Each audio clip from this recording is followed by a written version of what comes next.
میں Khalil Ahmed, advocate, high court, Hyderabad, Telangana. آج میں آپ کو اس ویڈیو میں justice delayed is justice denied, یعنی دیر سے ملنے والا انصاف کا انکار ہے۔ اور میں آج آپ کو سول کیسز میں ہونے والی دیری کے بارے میں بتا رہا ہوں، اور میرے کچھ حقیقی تجربے کی بنیاد پر بھی آپ کو میں بتاؤں گا۔ جو سول کیسز ہوتے ہیں وہ بڑی سوچ سمجھ کے بعد کیس ایویلویشن کر کے قابل وکلا کی خدمات حاصل کر کے دائر کیے جانے چاہیے، لیکن ہم دیکھتے ہیں کہ بہت سارے کیسز لوگ جو متاثر ہیں، جو عدالت سے رجوع ہونا چاہتے ہیں، وہ پہلے وکیل کا چناؤ صحیح نہیں کرتے اور ان کی شہرت اور ان کی تعریف کی بنیاد پر اپنا مقدمہ حوالے کر دیتے ہیں، اور اس کے بعد جو نتیجہ ہوتا ہے اس کو بھگتنا بھی پڑتا ہے۔ تو آپ کو چاہیے کہ جب بھی کسی سول کیس فائل کرنے کی ضرورت پڑے یا پھر کسی سول کیس پر ڈیفینڈ کرنے کی ضرورت پڑے، تو وکیل کی شہرت سے پہلے وکیل کی کارکردگی اور تجربہ کو مد نظر رکھتے ہوئے آپ اس کو مقدمہ دینا آپ کے حق میں بہتر ہے۔ تو عدالت میں دیوانی مقدمات کیوں دیر ہوتی ہے؟ اس میں بہت سارے اسباب ہیں، اور سب سے پہلا اسباب میں آج بتاؤں گا کہ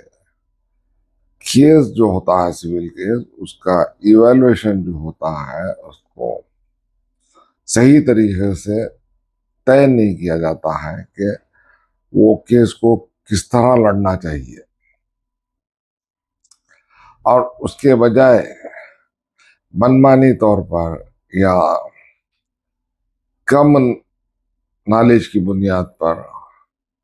بہت سارے وکلا غلط مشورہ دے کے غلط مقدمات دائر کر دیتے ہیں، اور پھر یہاں سے دیری کا سلسلہ شروع ہوتا ہے، اور کیس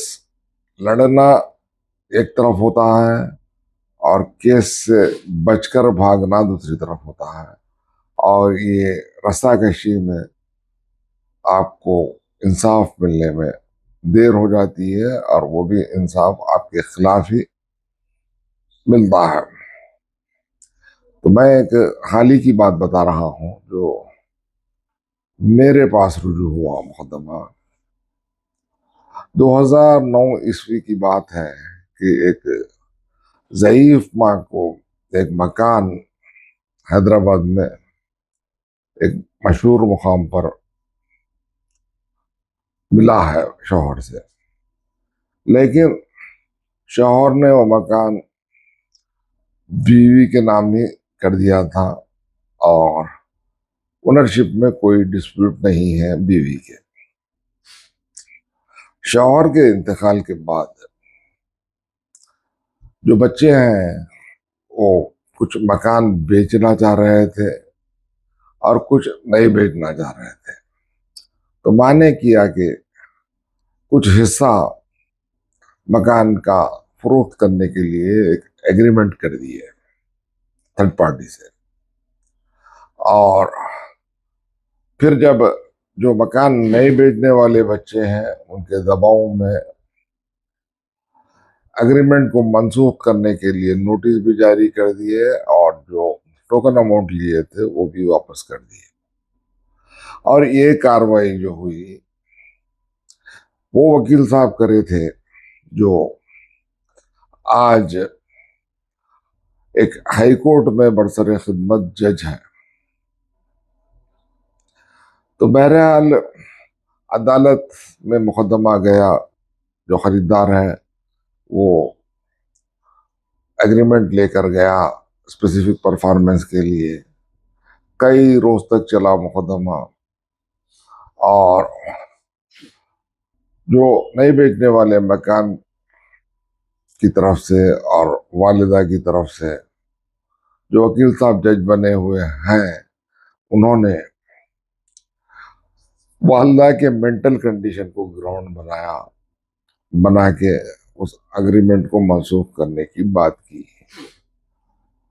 ٹرائل کورٹ میں ایک عرصے کے بعد فیصلہ یہی ہوا کہ اسپیسیفک پرفارمنس کا سوٹ الاؤ کر لیا گیا، اور اس کے بعد جو وکیل صاحب ہیں جنہوں نے اب جج کا ذمہ داری سنبھال رہے ہیں ایک ہائی کورٹ میں،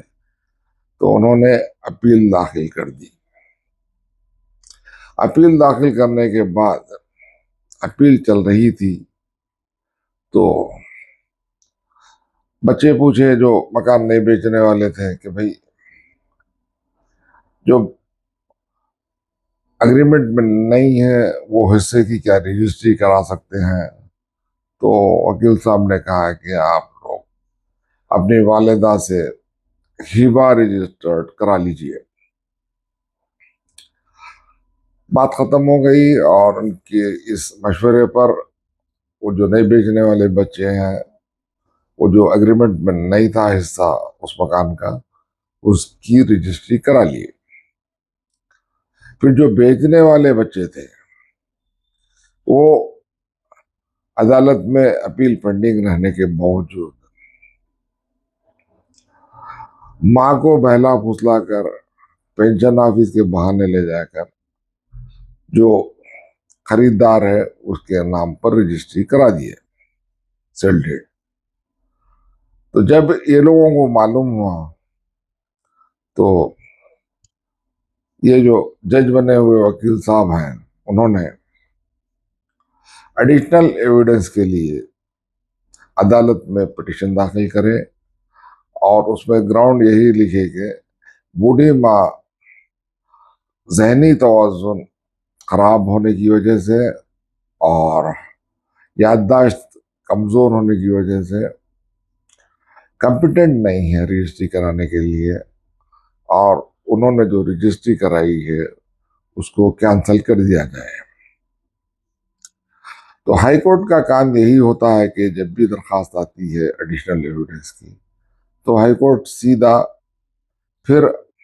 ٹرائل کورٹ کو ریمائنڈ کر دیتی ہے اپیل کو الاؤ کرتے ہیں۔ تو یہی ہوا، تلنگانہ ہائی کورٹ سے اپیل ریمائنڈ ہو گئی سٹی سول کورٹ۔ تو اس فیصلے سے متاثر ہو کر خریدار نے سپریم کورٹ میں ایس ایل پی دائر کیا۔ اس ایس ایل پی میں یہ آرگیو کیا گیا کہ دو رجسٹریشن جو دوسرے بیٹوں کے نام پہ ہوا ہے، اس وقت ماں کا ذہنی توازن کس طرح اچھا تھا، اور اس کے 8 دن بعد جب ان کے نام پہ سیل ڈیڈ رجسٹر کی گئی تھی وہ کس طرح منسوخ کی جاتی ہے۔ تو سپریم کورٹ غور کرتے ہوئے ان کی ایس ایل پی کو الاؤڈ کر دی۔ تو اب یہاں پر بتانا یہ ہے کہ سپریم کورٹ کے فیصلے کی روشنی میں جو رجسٹری سیل ڈیڈ ہوئی ہے وہ ویلڈ ہو گئی۔ اب یہ جو فریق ہیں، جو وکیل صاحب تھے وہ تو جج بن گئے، کہیں ہائی کورٹ چلے گئے دوسری، اور فائل 2 سال تک ادھر ادھر پھر رہی تھی، کوئی خاطر خواہ ان کو مشورہ نہیں مل رہا تھا۔ میری آفس سے رجوع ہوئے اور مجھ سے رجوع ہوئے، تو ہم نے پوری فائل کو تفصیلی طور پر پڑھا۔ پڑھنے کے بعد ہم کو یہ بات معلوم ہوئی کہ جو خریدار کے نام پر رجسٹری کرائی گئی تھی اس وقت خریدار کو ویکنٹ پوزیشن نہیں دیا گیا، اور آج بھی ویکنٹ پوزیشن خریدار کے